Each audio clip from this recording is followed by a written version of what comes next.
The first time I met the Queen, I think I was just a few months into my role. And she was quite sensitive to the fact that I was new, and she could tell that, I wasn't too sure of myself. And I did ask her, her advice, and she told me how important it is to always be there, to have that sense of duty and discipline, to pay attention to the little details. And I've always taken her advice very seriously.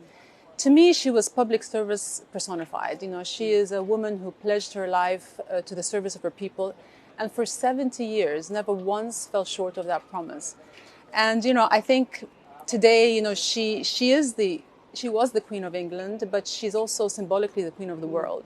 She means something to all of us, and no matter who you are, you feel a sense of affinity and closeness to her. You've been struck by the atmosphere, I think, and the crowds, and the British public, and those from around the world who've taken the opportunity to come here. Just this sort of coming together sense. Look, it's been a rough couple of years for the UK. Trying to negotiate a deal with Europe post-Brexit, a pandemic, a cost of living, inflation. It has been tough, but I've never sensed the sense of togetherness that I feel today in the UK. So she was a unifying force during her lifetime, but she's also unifying in her passing. Today she reminded people of what it means to be British. She gave everybody a sense of perspective. It's been so heartening to see how everybody has come together.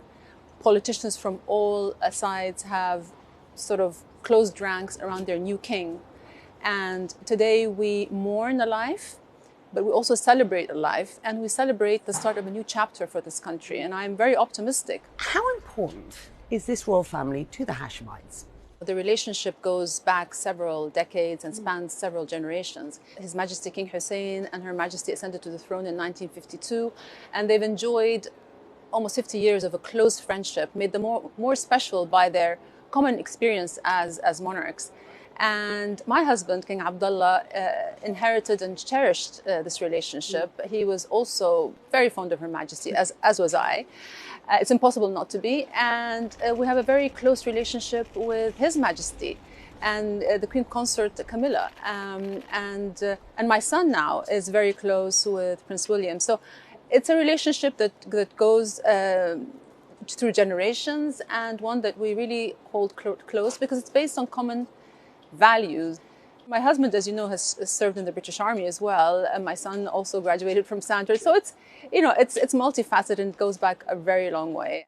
Her Majesty's reign was during a period where the end of colonialism was seen, and there is a respect for the British monarchy intertwined with some issues that came from that era. How do you see the relationship developing going forward? Her Majesty was always led by principle and was willing to change and modify policies as she saw fit. And so I think people understand that where the monarchy stands today is very different than vis-a-vis these issues than it was. Every era has its own circumstances. And moving forward, like I said, His Majesty has a deep understanding of our region, a deep respect. Queen Rania, he also has a deep admiration for and interest in Islam, which I think is really important as we consider the relationship that the British monarchy has with the Middle East and wider region, Gulf region, going forward. Absolutely, because he's a very thoughtful person. He's somebody who knows things and studies things deeply. So when he deals with the Muslim world, he deals with it with a sense of nuance and a sense of experience and knowledge. So he knows the region very, very well and really knows how to navigate. He's a very wise man. I have no doubt in my mind how much he will enhance relations, not just with our part of the world, but with every part of the world.